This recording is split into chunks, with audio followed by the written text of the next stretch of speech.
Hola, buenos días. Estamos en la lección 2, Geoprocesos de análisis vectorial, y en la sesión 2.2, Simbología avanzada. En esta clase, en esta pequeña lección de simbología, vamos a ver tres temas. La simbología vectorial, tanto de puntos, líneas y polígonos, como vemos en la imagen, son los tres tipos de entidades vectoriales con las que trabajamos y cada una de ellas tiene unas posibilidades ligeramente distintas de simbología, de aplicación de simbología o estilo, que es como también se le llama.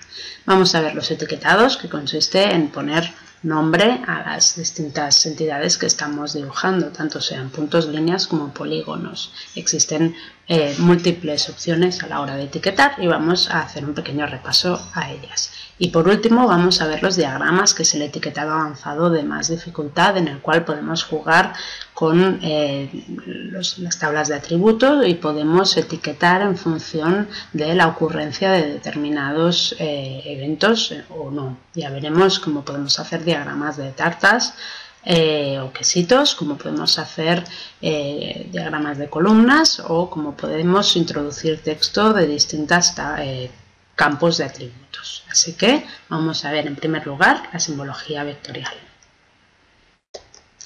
La simbología vectorial, el estilo, como lo llaman en Quantum GIS, está dentro de propiedades de la capa. Todas estas cosas que estamos hablando de simbología están dentro de propiedades de la capa, y al darle a estilo vamos a ver cómo aparece todo un cuadro de diálogo, y lo primero que nos fijaremos es en el tipo de simbología que podemos aplicar. Podemos aplicar simbología única, que querría decir que todos los eventos tienen la misma simbología. Por ejemplo, en el caso de los países, cuando salen todos los países de color verde, o si ponemos la capa de terremotos, todos los terremotos saldrían del mismo tamaño y del mismo color. Tendríamos el categorizado, que sería ya poder aplicar simbología en función de determinadas categorías, que puede ser, por ejemplo, en el caso de los países, podemos decir que coloree cada país en función del nombre, de manera que cada uno aparece diferenciado con un color distinto, aunque puede ser que se repitan, evidentemente, porque no tantos colores en una misma leyenda es complicado. Y por último tenemos el tipo graduado, que sería cuando queremos expresar con la paleta de colores, queremos expresar una intensidad, una escala de intensidad de menor a mayor de ocurrencia de un atributo, ¿no? Por ejemplo, podríamos estar hablando de pintar los países según la población, según la intensidad, la cantidad de población que tengan. Podríamos pintarlos de un rojo más oscuro, por ejemplo, que ya visualmente nos indica que ahí hay mucha población, o un tono más rojo también, pero más claro, que nos indicaría menor población. En cuanto a la aplicación de simbología basada en reglas, vamos a ver, por ejemplo, cómo podríamos crear una categoría que serían las magnitudes mayores a 6 de los terremotos, porque nos interesa solo visualizar estas. En este caso le definimos qué campo es el que queremos filtrar, le definimos la calculadora y definimos cómo queremos simbolizar esta categoría que hemos filtrado. Le damos a una estrella roja de tamaño 6 y el resto de entidades que no han sido filtradas porque son menores a 6 le damos otra categoría. En cuanto a la simbología vectorial de puntos, líneas y polígonos, ya de cómo aplicar exactamente ese color o esa línea discontinua o ese polígono con una trama concreta, tenemos lo que se llama la biblioteca de símbolos.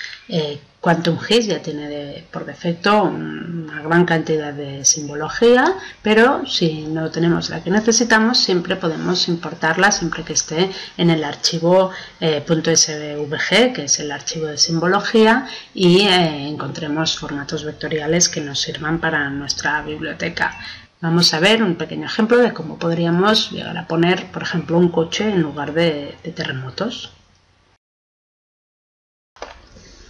El etiquetado. El etiquetado, o label en inglés, viene a ser poder tener la capacidad de poner el nombre dentro o al lado o donde nosotros decidamos de la entidad a la que estamos poniendo la etiqueta. La etiqueta siempre procede del propio campo de atributos, de uno de los campos de atributos, uno o varios, que tiene ese shape, esa capa, esa entidad. De esta manera podemos poner desde el nombre de los países, si lo tenemos en nuestra tabla de atributos, podemos poner la población o podemos poner la combinación de campos de atributos que nosotros queramos. Vamos a ver un ejemplo de cómo podemos etiquetar los países o cómo podemos etiquetar una combinación de dos campos de atributos. Bien, para finalizar la lección de simbología, vamos a ver cómo podemos hacer diagramas e insertarlos dentro de nuestros mapas. Son diagramas de tipo análisis estadístico y tenemos el gráfico de queso o la tarta, tenemos diagramas de texto y tenemos histogramas. Antes de hacer un diagrama tenemos que pensar bien qué atributos vamos a emplear, si se pueden mezclar, si son peras y manzanas, si tienen magnitudes similares o de no tenerlas, qué operaciones tenemos que hacer previamente con la calculadora de campos para que se ajusten las medidas. Vamos a ver un ejemplo de cómo podemos comparar población con área de un país. Allá vamos. Bien, vamos a comprobar cuáles son los atributos que tiene la capa mundo. Tiene en efecto la población estimada, pero vemos que no tiene ningún atributo relativo a su área. Será necesario, pues, calcular el área. Existe una herramienta de geometría dentro de los geoprocesados vectoriales que nos ayuda a añadir columnas de geometría. En este caso vamos a decirle que lo queremos de la capa Wall y nos permite escoger con qué sistema de proyección de referencia vamos a calcularlo. Vamos a calcularlo respecto al elipsoide. Esto es importante porque si estamos trabajando con áreas muy extensas pueden haber grandes errores de cálculos en función del sistema que estemos utilizando. Si utilizamos el sistema elipsoide, y aceptamos, decimos que sí y nos está calculando el área y el perímetro de cada una de las entidades de los polígonos que tenemos en la capa mundo, que son los países. Una vez lo tiene hecho, vamos a comprobar que es cierto. Abrir tabla de atributos y en efectivamente tenemos área y perímetro. Ahora lo que tenemos que hacer es ver el tipo de datos. En población estimada, por ejemplo, de Aruba, tenemos 103.000 habitantes. En cambio, el área vemos que 17 millones de metros cuadrados, con lo cual tenemos que hacer algún ajuste antes de poder dibujar en condiciones estos dos valores uno al lado del otro. Lo que vamos a hacer es ir al histograma y, en un caso, la población estimada y en el otro el área. Si lo hacemos así, nos aparecerá probablemente mal, porque estaremos encontrar valor máximo, aplicar.